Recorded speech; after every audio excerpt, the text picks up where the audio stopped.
belga. La défense de Carles Puigdemont et des 4 autres ministres catalans, en exil, en Belgique jouera pleinement la carte du « procès politique » vendredi face à la Chambre du Conseil qui doit se prononcer sur l'exécution du mandat d'arrêt européen délivré par Madrid à leur encontre. C'est ce qu'ont expliqué au Soir et au Standard les avocats Michel Zirch et Christophe Marchand, qui représentent les 2 ex-ministres Toni Comín et Meritxell Serret.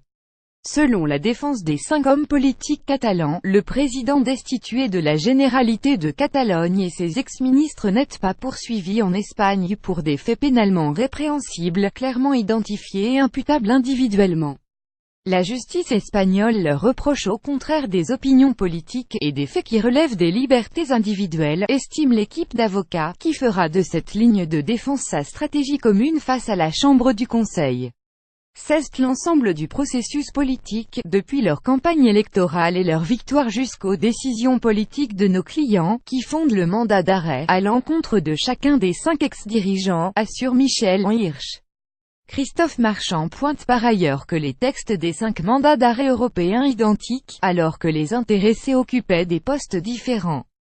Manifestement abusif. Selon les défenseurs des Catalans, les délits de détournement, rébellion ou sédition, qui le reprochaient entre autres, ne passeront pas au crible de la double imposition, ce principe selon lequel le délit incriminé par l'Espagne doit l'être également par la loi belge. En particulier parce que la violence est un élément constitutif important des 2 derniers délits, mais elle n'est aucunement établie dans le mandat d'arrêt délivré. Le pénal n'a rien à voir là-dedans. Ce mandat est donc politique, et manifestement abusif, conclut Michel Zirch.